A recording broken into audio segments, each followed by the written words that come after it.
G 24 Ghanta education excellence 2024 excellence in medical education বিভাগে সম্মানিত Jagannath Gupta institute of medical sciences and hospital.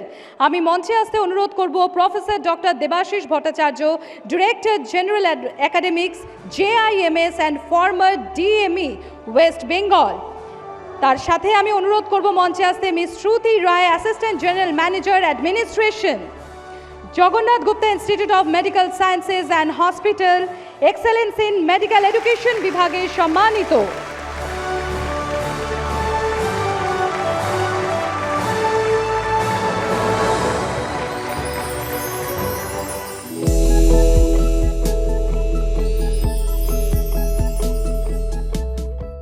নমস্কার, জি 24 Ghanta education excellence 2024-এ স্বাগত। আমি আত্রি আপনাদের সঙ্গে আছি। আর এই মুহূর্তে আমাদের সঙ্গে যিনি আছেন একটু আলাপ করিয়ে দিই, তিনি আছেন KK গুপ্তা, চেয়ারম্যান JIMS। আপনাকে স্বাগত। আর কেন আছেন সেটাও আপনাদের একটু বলি। এক্সেলেন্স ইন মেডিকেল এডুকেশন বিভাগে সম্মানিত হয়েছে Jagannath Gupta institute of medical sciences and hospital. তো সেই বিষয় নিয়ে আমরা কথা বলবো একটু। মিস্টার গুপ্তা, আপনার কাছে যেটা প্রথমেই রিয়াকশন জানবো, কারণ একটা প্রতিষ্ঠানের আপনি চেয়ারম্যান, সেই প্রতিষ্ঠান এই বিভাগে এক্সেলেন্স বিভাগে তকমা পেয়েছে, এটা কিভাবে সম্ভব হলো আর পেয়ে কতটা আপ্লুত আপনি? জি 24 ঘন্টা আমাদেরকে এই যে সম্মান দিয়েছেন তার জন্য ডেফিনেটলি আমি অনেক কৃতজ্ঞ আছি। All thanks from my entire faculty, doctors, staff, সবার কাছ দিয়ে, কেন কি অনেক হার্ডওয়ার্ক করে এই জায়গাতে আমরা পৌঁছেছি। সেখানে জি 24 ঘন্টা আমাদেরকে রেকগনাইজ করেছেন আমাদের হার্ডওয়ার্ককে, সেটা ডেফিনেটলি একটা অনেক বড় একটা মোটিভেশন আমরা পাই দ্যাট এই হার্ডওয়ার্কটা আমরা আরও বেশি করতে পারি। এটা রেসপন্সিবিলিটি একটু বেড়ে গেল, রেসপন্সিবিলিটিটা বেড়েছে, রেসপন্সিবিলিটিটা আমাদের রেকগনাইজড হয়েছে। ডেফিনেটলি এটা আমাদেরকে আগে যাওয়ার জন্য আরেকটা প্রপেল নিশ্চয়ই করছে। তো এই JIMS এর লক্ষ্য কি, উদ্দেশ্য কি? আপনারা বলছেন যে অবশ্যই একটা প্রতিষ্ঠান বা যে কেউ একটা জায়গায় পৌঁছতে গেলে তার হার্ডওয়ার্ক যেমন দরকার, তেমনই তার একটা ফোকাস দরকার, একটা লক্ষ্য দরকার। এটা কি আছে, লক্ষ্যটা কি, উদ্দেশ্য কি? এখন আমরা মেডিকেল এডুকেশনে আছি। মেডিকেল এডুকেশনে মানে একটা স্টুডেন্ট ডক্টর হতে যাচ্ছে। ডক্টর হওয়ার জন্যে তাদেরকে একটা থিওরিটিক্যাল নলেজ অ্যান্ড একটা প্র্যাকটিক্যাল নলেজ। প্র্যাকটিক্যাল নলেজ মানে হসপিটালে তাদেরকে পেশেন্ট উপরে শিখতে হচ্ছে কি কীরকম ট্রিটমেন্ট, চিকিৎসা কীভাবে করতে হয় ফিউচারে গিয়ে। ডেফিনেটলি একটা দিকে পেশেন্টের যদি ভালো আমরা ট্রিটমেন্ট করতে পারি, ভালো সেবা দিতে পারি, ভালো ইনফ্রাস্ট্রাকচার প্রোভাইড করতে পারি, তাহলে বাচ্চারা ভালো শিখতে পারবে। আমাদের উদ্দেশ্যটাই হচ্ছে কি পেশেন্টদের প্রথমের fantastic world class treatment create করার এখানে, অ্যান্ড স্টুডেন্টরা সেই ট্রিটমেন্টের ফ্যাসিলিটিসটা, সেই ট্রিটমেন্টের প্রসেসটা দেখে নিয়ে একটা ভালো ডক্টর এখান দিয়ে হয়ে বেরোতে পারে। তো ভালো পেশেন্টের ট্রিটমেন্ট অ্যান্ড ভালো স্টুডেন্ট এখান দিয়ে আমরা তৈরি করতে পারি, সেন্ড করতে পারি, যারা অল ইন্ডিয়াতে বা অল ওভার দ্য ওয়ার্ল্ডে রিনাউন্ড ডক্টর হিসাবে তারা সেলিব্রেট করতে পারে, সেটাই আমাদের উদ্দেশ্যটা আছে। আচ্ছা, তো আমরা তো উদ্দেশ্য জানলাম, কিন্তু যেখানে খুব কয়েকটি কথা আপনি উল্লেখ করলেন, সেজন্যই বলছি যে যেহেতু মেডিকেল সায়েন্স, এই মেডিকেল সায়েন্স মানে এখন টেকনোলজি একদম মাস্ট। আর তার সঙ্গে আপনারা যেটা একটা অন্যতম একটা মানে অ্যাভিনিউ করেছেন, সেটা হচ্ছে ডিজিটালি সার্ভ করা, অর্থাৎ ডিজিটাল হেলথ সলিউশনস। এই টেকনোলজি এবং এই যে ডিজিটাল হেলথ সলিউশন, এটা কিভাবে ইনক্লুড করেছেন, এটা কিভাবে আপনার মেশাচ্ছেন চিকিৎসা বিদ্যার সঙ্গে, আর মানুষের কাছে, একদম প্রান্তিক মানুষের কাছে এটা কিভাবে পৌঁছচ্ছে? এখন এটা খুবই রেলেভেন্ট একটা কোয়েশ্চেন আপনি আমাকে জিজ্ঞেস করেছেন। দ্যাট হেলথ কেয়ার অনেক কান্ট্রিতে এখনও আনঅ্যাফোর্ডেবল আছে। টেকনোলজি এখন এটাকে খুবই অ্যাফোর্ডেবল নিয়ে আসতে পেয়েছে। ধরে কি কোভিডের আগেও ডিজিটাল সলিউশনস ছিল, টেকনোলজি যেটা চিপ করতে পেয়েছিল। অফকোর্স কোভিড আসার পরে আমাদেরকে ইমপ্লিমেন্ট করতে সুবিধে হয়েছে অ্যান্ড লোকদেরকে অ্যাডাপ্ট করতে হয়েছে। এখন আপনি দেখবেন কি যদি হোয়াটসঅ্যাপ ফ্রি অফ কস্ট আছে, বাট এখন হোয়াটসঅ্যাপের মাধ্যমে আপনি ল্যাবের রিপোর্ট আপনি পেয়ে যেতে পারছেন। হোয়াটসঅ্যাপ মাধ্যমে এই ল্যাব রিপোর্টটাকে আপনি নানা ডক্টরকে আপনি বাড়ি দেখিয়ে আপনি পাঠাতেও পারছেন। আপনি যদি ইউএসএ কোনো ডক্টরকে জানেন, আপনি এখান দিয়ে আপনার রিপোর্ট ইউএসএতেও পাঠাতে পারছেন বাড়িতে বসে অ্যাট ফ্রি অফ কস্ট। ইউএসএতে ডক্টর যদি বসে আছেন, সে সেখান দিয়ে আপনাকে ওভার দ্য হোয়াটসঅ্যাপেই আপনাকে কনসাল্টও করে দিতে পারছেন। না ইমাজিন কি যদি এটাকে আপনাকে যদি ফিজিক্যালি করতে হতো, তার টাইম, তার কস্ট অ্যান্ড তার পেশেন্টের ইনকনভিনিয়েন্সটা কতটা হতো। তো WhatsApp is just one of the example. But এখন অনেকগুলো প্রফেশনাল অ্যাপ্লিকেশনস চলে এসছে, মোবাইল অ্যাপস এসে গেছে। এখন মোবাইল অ্যাপেও আপনি দেখবেন দ্যাট অনেকগুলো এরকম অ্যাপ আছে কি যে আপনার ব্লাড প্রেশার, আপনার সুগার লেভেল, আপনার SpO2 level means oxygen level, আপনার ইনফ্যাক্ট ইসিজি রেকর্ডিং, আপনার পালস রেট, এই সবগুলো আপনার কন্টিনিউয়াসলি মনিটরিং রাখতে পারছে। আর যদি কোনো সময় আপনার এটা এলিভেট করছে বা আউট অফ রিকোয়ার্ড লেভেলে বাইরে যাচ্ছে, তাহলে আপনার অ্যাপই আপনাকে রিমাইন্ড করছে বা নক করছে কি সামথিং ইজ এরর। আপনার স্লিপ সাইকেল, এখন আপনার ভেরিয়েবল ডিভাইস আপনার স্লিপ সাইকেলকে মনিটর করতে পারছে, ভাইটালসও দেখিয়ে দিচ্ছে কিছু কিছু ক্ষেত্রে। অনেক ক্ষেত্রে। অ্যান্ড এই ভাইটাল যদি আপনার প্রবলেম জায়গাতে যাচ্ছে, সেটাও আপনাকে অ্যালার্ট পাঠাচ্ছে ইমিডিয়েটলি কি আপনি কিছু করুন, আপনার something is wrong in your body. এটা খুব একটা কষ্ট এখন করছে না। অ্যাপ্লিকেশন ছাড়া এখন অনেকগুলো ভেরিয়েবল ডিভাইসেস, মানে কি আপনি ধরে নিন কি আপনার হল্টের মেশিনসগুলো, কার্ডিয়াক মনিটরিং মেশিনস, অনেকগুলো এরকম মেশিন চলে এসছে যেটা আপনাকে নিয়ে অ্যাটাচ করে আপনি ঘুরে উঠতে পারছেন, বাড়িতে নিয়ে যেতে পারছেন, হসপিটালাইজেশন দরকার পড়ছে না। এক্সরে করার ক্ষেত্রেও অনেক এক্সরে সময় করার ক্ষেত্রেও একটা। তো এইসব যে ডিভাইসেস, সফটওয়্যারস, অ্যাপ্লিকেশনস, এসব খুব একটা কস্টই থাকে না, অনেকটাই তো ফ্রি অফ কস্টেই আপনার পেয়ে যাচ্ছেন। যখন এই জিনিসটাকে কিন্তু ইমপ্লিমেন্ট করছেন, আপনার কস্টটাও কমছে, অ্যাকুরেসিটাও বাড়ছে। এখন কি হচ্ছে কি আপনি 24 আওয়ার্স মনিটর করার পরে আপনি অনেকগুলো রিপোর্টস ডক্টরকে পাঠাতে পারছেন, ডক্টর আপনাকে অনলাইন কনসাল্ট করতে পারছেন। তো টেলিমেডিসিন আমরা অনেক আগে শুনেছিলাম, বাট এখন এটা খুবই ইজিলি অ্যাডপ্ট হয়ে গেছে, ইনভলভ হয়ে গেছে। আমরা এখন ডক্টরের কাছে যাওয়ার আগে আমরা নিজেই এখন গুগল করে নিতে পারছি, আমরা নিজেই এখন ChatGPT-কে জিজ্ঞেস করে নিতে পারছি। ডক্টরের কাছে পৌঁছবার আগে আমরা অনেকটাই এডুকেট হয়ে ডক্টরের কাছে পৌঁছচ্ছি, অ্যান্ড দিস কস্ট নাথিং, মানে এটা কিছু কস্ট করে না। হেলথ কেয়ার এখন এইসব জায়গাতে এত ডিপ ডাউন পার্কুলেট করে গেছে কি গ্রামে গ্রামে লোক পড়াশোনা জানে না, কিন্তু হোয়াটসঅ্যাপ ঠিক জানে, গুগল। কিন্তু এখানে একটু বলবো, যেহেতু একদম গ্রামে গ্রামে যাদের কাছে ধরুন পরিষেবা পৌঁছানোটা খুব মুশকিলের ব্যাপার, মানে পরিকাঠামোর দিক থেকে, এখানে এই মাধ্যমগুলোকে ব্যবহার করে যখন আপনি পরিষেবা দিচ্ছেন, তাদেরও তো একটু এডুকেটেড হওয়া দরকার যে আমি যেটা নিচ্ছি, যার মাধ্যমে আমি ডেলিভার করব, ডক্টরের সঙ্গে সলা পরামর্শ করব, এই বিষয়টা সম্পর্কে, এই অ্যাপটা বা এই সম্পর্কেও তো একটু এডুকেশনের প্রয়োজন রয়েছে। নিশ্চয়ই নিশ্চয়ই, সেটা কিভাবে আপনারা? নিশ্চয়ই। এখন দেখবেন কি হোয়াটসঅ্যাপ ইটসেলফ এখন একটা মাস মিডিয়াতে চলে গেছে। লোককে এডুকেট করতে জন্যেও হোয়াটসঅ্যাপ আগেন একটা খুব একটা স্ট্রং, মানে ফেসবুক, হোয়াটসঅ্যাপ, এখন তো ডিজিটাল মার্কেটিং এখন এরকম অ্যাসপেক্টে চলে গেছে কি অনেকগুলো ফলস খবরও মার্কেটে ছড়িয়ে যাচ্ছে through WhatsApp or through Facebook. সেই জায়গাতে যদি নেগেটিভটা এত তাড়াতাড়ি পার্কুলেট করছে, তো যদি পজিটিভ কেউ ইন্টেনশন ভালো থাকলে নিশ্চয়ই খুব ইজিলি পার্কুলেট করানো যায়। আর পেশেন্ট যারা এখন গ্রামে আছে, তাকে শহরে নিয়ে এসে ট্রেন করাটা আরও ডিফিকাল্ট আছে, তার কাছে পৌঁছানো থ্রু ডিজিটাল প্ল্যাটফর্ম দিয়ে আরও অনেকটাই ইজি আছে।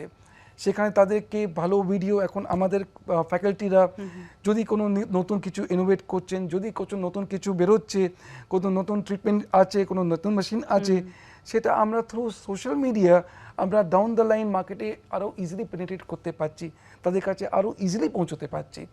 আর পেশেন্ট পার্টিরা যত তাড়াতাড়ি হোয়াটসঅ্যাপে শিখতে পারছে, কারণ দেখতে পাচ্ছে ওরা, অত তাড়াতাড়ি অন্য কাজ দিয়ে শুনে ইমপ্লিমেন্ট নাও হয়। তো এটা ভেরি ইজি মেথড পেয়ে গেছে এখন তো। আচ্ছা, আর যখন এত টেকনোলজি, এত পড়াশোনা এবং মানুষকে ভালো পরিষেবা দেওয়ার জন্যই তো এই প্রচেষ্টা, আপনাদের লক্ষ্যও তাই আপনি জানালেন।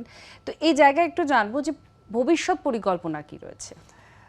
আমরা অলরেডি ওয়েস্ট বেঙ্গলের লার্জেস্ট NABH অ্যাক্রিডিটেড হসপিটাল হয়ে আছি, মিনস 1050 বেডেড হসপিটাল, যেটা NABH করেছি। We are the largest at this point of time. এই হসপিটালকে এখন আমরা আরও অ্যাডভান্স লেভেলে নিয়ে যেতে চাইছি। আমরা এখন অঙ্ক রেডিয়েশন এখন স্টার্ট করতে চাইছি, মিন্স ক্যান্সার সেট স্টার্ট করতে চাইছি। সাউথ চব্বিশ পরগনার বা তার ভিসিনিটিতে যত পেশেন্ট আছে তাকে আমরা এখন ট্রিটমেন্ট দিচ্ছি স্বাস্থ্য সাথী মাধ্যম দিয়ে। আমরা অলরেডি প্রায় 1200 to 1800 পেশেন্ট এভরি মান্থ আমরা সার্ভিস দিচ্ছি স্বাস্থ্য সাথী মাধ্যম থেকে। আমরা গরিব পেশেন্টকে সাউথ চব্বিশ পরগনার প্রায় 1200 বা 1400 পেশেন্টকে পার মান্থ আমরা পরিষেবা দিচ্ছি ইন দ্য আইপিডি। আমরা এখন সেকেন্ড ক্যাম্পাস এখন তৈরি করতে যাচ্ছি ইন নর্থ চব্বিশ পরগনা। আচ্ছা, তো আনাদার 1200 বেডেড হসপিটাল নর্থ চব্বিশ পরগনাতে আমরা এখন তৈরি করছি। আশা করছি কি এই বয়সের শেষের দিকে আমরা হসপিটালটাকে স্টার্ট করতে পারবো। আর যা আমরা রেকগনিশনটা পেয়েছি এই এনহ্যান্স কোয়ালিটির জন্য সাউথ চব্বিশ পরগনাতে, আমরা সেটাকে নর্থ চব্বিশ পরগনা পপুলেশনকে পাবলিককেও আমরা এই অফারটা নিয়ে যেতে চাইছি। সো দ্যাট এই ফ্যাসিলিটিটা, এই সুবিধাটা আমাদের এই এক্সপার্টাইজটা ওখানের জন্য লোকদের জন্য লাভবান হোক, আমরা ওটা এক্সপ্যানশন করছি।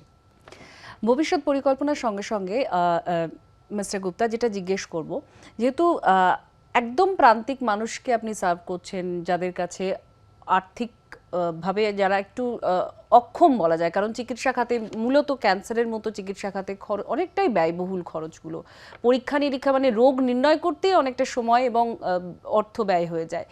এগুলো আপনারা কিভাবে তাদের কাছে পৌঁছে দিচ্ছেন, মানে অর্থাৎ এই মানুষগুলো কি ভরসা নিয়ে আপনাদের হসপিটালে বা আপনাদের কাছে আসবে? আমি জাস্ট আপনার চ্যানেল মাধ্যম দিয়ে সবাইকে বলতে চাইছি কি আমাদের ওপিডি চার্জেস মাত্র 20 টাকা আছে। মানে কি মেডিসিন, সার্জারি, যে কোনো ডিপার্টমেন্টে একটা গরিব লোক যদি হসপিটালে আসছে, সেই হসপিটালে মাত্র 20 টাকা দিয়ে সে একজন প্রফেসরকে কনসাল্ট করতে পারছে। আমাদের যা চার্জেসগুলো আছে, যেহেতু মেডিকেল কলেজ আছে ফর টিচিং পারপাস, চার্জেসগুলো বের মিনিমাম ধরে নিন কি 9 মতনই আছে। চেষ্টা করা হচ্ছে কি সাউথ চব্বিশ পরগনার যা পপুলেশনস আছে তাকে আমরা সার্ভ করতে পারি, যে অন্য কোনো জায়গাতে অ্যাফোর্ড করতে পারছে না। অ্যান্ড অফকোর্স আমাদের টিএমসি গভর্নমেন্টের স্বাস্থ্য সাথী স্কিম, এটা একটা ফ্যান্টাস্টিক স্কিম আছে যেটা হেলথ কেয়ার জন্য অনেক কিছু চেঞ্জেস করে দিতে পেরেছে। এখন যে গরিব পেশেন্ট যে একটা অঙ্ক রেডিয়েশন করতে জন্যে তাকে যে একটা হ্যাভক খরচ লাগতো, এখন সে ফ্রি অফ কস্টে এখন একেবারে ফ্রি অফ কস্ট, একেবারে ফ্রি অফ কস্টে পেয়ে যেতে পারছে। ধরে নিন কি আমাদের এখন হসপিটালে প্রায় 1200-1400 ডায়ালিসিস পার ডে হচ্ছে, এই পার মান্থ হচ্ছে। আচ্ছা, তার মধ্যে প্রায় 70% ডায়ালিসিস কেসেস আর আন্ডার স্বাস্থ্য সাথী স্কিম, যে স্বাস্থ্য সাথী স্কিমে পেশেন্টকে একটা পয়সা দিতে হচ্ছে না। কার্ডিয়াক সার্জারিজ, মানে কি একটা কার্ডিয়াক সার্জারিজ যে কোনো একটা হসপিটালে আপনি যাবেন 1,40,000, 1,50,000, 2 লাখের নিচনে কোনো জায়গাতে পাবেন না। কিন্তু আন্ডার দিস স্কিম আমাদের হসপিটালে 100% এটাকে ফ্রি হয়ে যাচ্ছে। তো আপনি চিন্তা করতে পারছেন কি কত কমপ্লেক্স সার্জারিজগুলো without any additional charge through the scheme of Swasthya Sathi আমাদের পেশেন্ট এখানে অ্যাভেল করতে পারছে। আর এখানে বলবো একটা প্রতিষ্ঠান যখন চালানো, আর বিশেষ করে এরকম মেডিকেল বা হেলথ সেক্টরে যখন থাকা, এখানে অনেক কিছু নেগেটিভস থাকে, পজিটিভসও থাকেই, কিন্তু একটা প্রতিষ্ঠান চালাতে গেলে অনেক কিছু নাও সামনে আসে, অনেক চ্যালেঞ্জেস সামনে আসে। এগুলো ওভারকাম কিভাবে করেন? আর ফুল টিম নিয়ে যখন আপনি একটা জায়গায় পৌঁছচ্ছেন, তখন সামনে কি কি আসে যেগুলোকে আপনি নোট ডাউন করেন, যেগুলো নেক্সট স্টেপে থাকবে না? এখন যখন যত প্রতিষ্ঠান যত বড় হয়ে যায় অত প্রবলেমসও একটু বেশি হয়।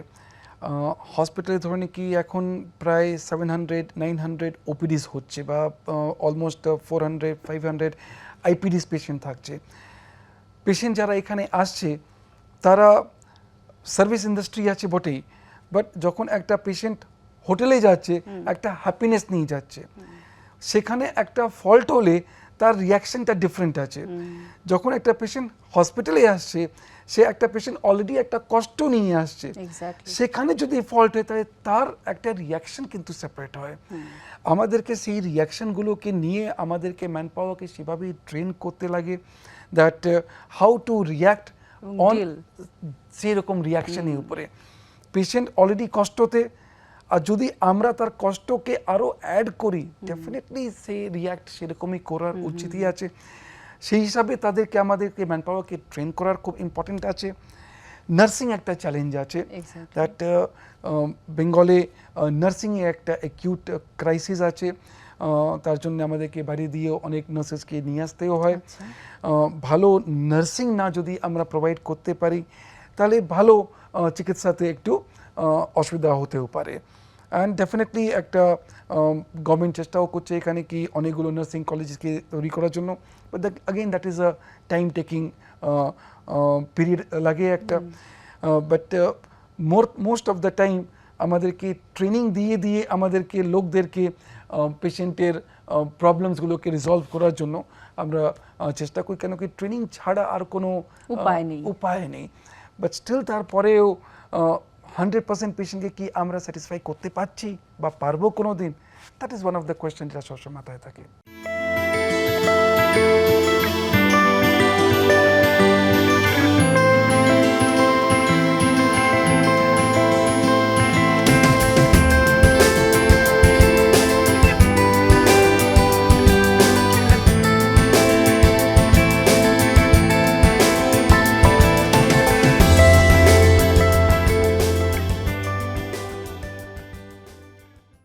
In 2016, we have started with the paramedical course.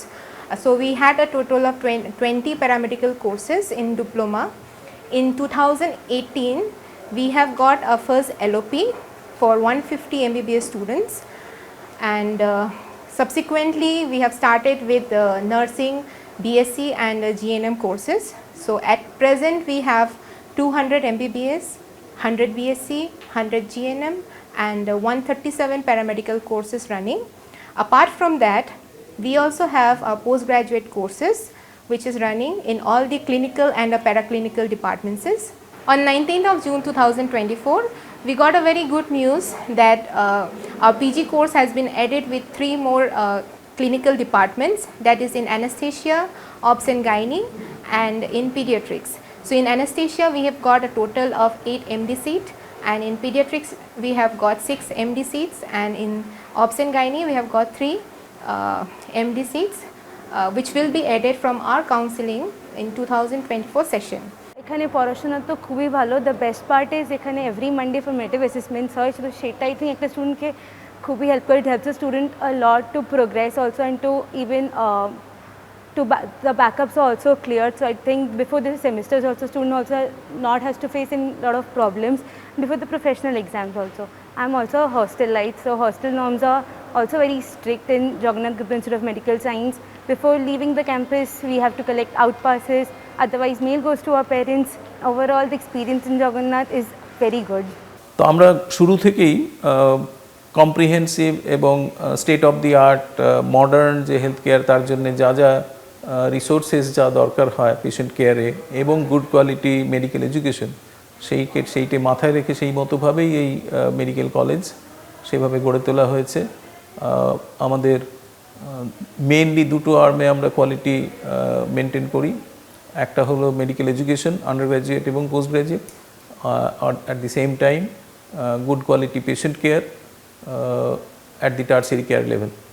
এবং শুধু তাই না, কিছু কিছু জায়গায় আমাদের সুপার স্পেশালিটি ফেসিলিটিও আছে, cardiothoracic surgery, paediatric surgery, plastic surgery ইত্যাদি কিছু কিছু জায়গায় আমরা সেগুলোকেও এক্সেলেন্সের জায়গায় নিয়ে গেছি এবং আরও সামনের দিনে আরও বেশি এক্সপ্যান্ডেড প্রোগ্রাম আনার আমরা চেষ্টা করছি। ক্যান্সার কেয়ারের ক্ষেত্রেও আমরা শুরু করতে যাচ্ছি এবং কম্প্রিহেন্সিভ ক্যান্সার কেয়ার, সেটাও আমাদের ইনস্টিটিউশনের একটা গোল হবে। তো সেটা আমরা খুব শিগগিরই আবার শুরু করতে চলেছি। আমি এই হাসপাতালে আজ থেকে প্রায় 4 বছর আগে জয়েন করি, precisely 7th or 10th June, somewhere like that, 2020, just after the COVID or maybe during the COVID wave.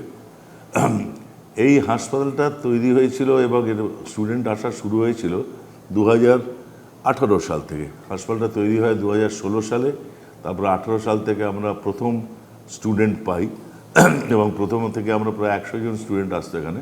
তারপরে আস্তে আস্তে সেটা বেড়ে এখন MBBS-এ ধরুন 200 জন স্টুডেন্ট আসছে। আর আমাদের প্রথম ব্যাচ সেটা গত বছর বেরিয়ে গিয়েছিল, ফার্স্ট ব্যাচ গ্র্যাজুয়েশন MBBS-এর। আর আমাদের সেকেন্ড ব্যাচ যেটা সেটা এবছর গ্র্যাজুয়েশন হলো। এটা একটা young medical college with a very very high potential. যদি ধরা যায় এটা কিন্তু একটা খুব মানে এমন একটা কলেজ যেটা কিন্তু আগে যাওয়ার জন্য একদম তৈরি হয়ে আছে। এর অনেকগুলো ফিচার্স আছে যেগুলো মানে বলার মতো। একটা হচ্ছে একমাত্র কলেজ যে 5 বছর কমপ্লিশন হওয়ার আগেই তারা পোস্ট গ্র্যাজুয়েশন করার পারমিশন পেয়েছে, এবং প্রথম DNB ব্যাচ চলে আসে 1921 সালে, এবং প্রথম DNB ব্যাচ বেরিয়ে গেছে। DNB প্রথমে এসেছিল সার্জারি, মেডিসিন, গাইনি, অর্থোপেডিক্স। আস্তে আস্তে অন্য ব্রাঞ্চগুলোতেও এসছে, ENT, ডার্মাটোলজি। এবারে আমাদের বাকি যে ব্রাঞ্চগুলো ছিল যেমন অ্যানাস্থেশিয়া, তাতেও এখন DNB তো ছিলই, এখন আস্তে আস্তে MD আসাও শুরু হয়ে গেছে। MD/MS মোটামুটি ধরুন 8খানা ব্রাঞ্চে চলে এসছে। তো এখন এই একটা মোটামুটি বলতে পারেন একটা অ্যাকমপ্লিশ লেভেলের দিকে এই কলেজটি এগোচ্ছে। হ্যাঁ, আরও অনেক দূর আমাদের যেতে হবে, আমাদের অনেক কিছু শিখতে হবে। তবে এটা বলা যায় যে এটা আমাদের পশ্চিমবঙ্গে একটা দাগ কেটে রেখেছে যে একটা ভালো কলেজ যেখানে পড়াশুনোর দিকে প্রাইম ইম্পর্টেন্স দেওয়া হয়, স্ট্রিক্টনেস মেনটেন করা হয়, অ্যাকাডেমিক যে জার্গনগুলো আছে এবং অ্যাকাডেমিক যে সিলেবাসগুলো আছে সেগুলো সময় মতো শেষ করানো হয়, এবং প্রত্যেকটি স্টুডেন্টের জন্যে আলাদা করে মেন্টর রাখা হয়। গ্রুপ অফ স্টুডেন্টের জন্য আমাদের মধ্যে মেন্টর থাকে, যাতে তাদের যদি কোনো অসুবিধে হয় তারা সেই মেন্টরের কাছে এসে সেই অসুবিধাগুলো ক্ল্যারিফাই করতে পারেন। এই কলেজের হোস্টেলও আছে, খুব ভালো হোস্টেল, মানে এখানে AC নন AC রুম আছে, খাওয়া দাওয়ার ব্যবস্থাও খুব ভালো, এবং তার থেকে সবচেয়ে বড় ব্যাপার হচ্ছে কি খেলাধুলো, all round activities, debate, entertainment, gym, everything is encompassed in this college. আমাদের এখানে ফুটবল টুর্নামেন্ট হয়, 10 ওভারের ক্রিকেট টুর্নামেন্ট হয়, আমাদের এখানে জাস্ট মিনিট কম্পিটিশন হয়, ডিবেট কম্পিটিশন হয়, আমাদের এখানে অন্যরকম নানা রকমের এক্সট্রা ক্যারিকুলার অ্যাক্টিভিটি আছে। যে মেডিকেল এডুকেশন করতে এসে যে ছেলেটা যদি শুধু ডাক্তারি পড়ার মধ্যেই ডুবে থাকে তার তো অলরাউন্ড ডেভেলপমেন্ট হবে না। আমাদের চেষ্টা হচ্ছে যাতে অলরাউন্ড ডেভেলপমেন্টও হয় বাচ্চাটার, এবং সে তার সঙ্গে সঙ্গে যেন তার মেডিকেল এডুকেশনটাও কমপ্লিট হয়।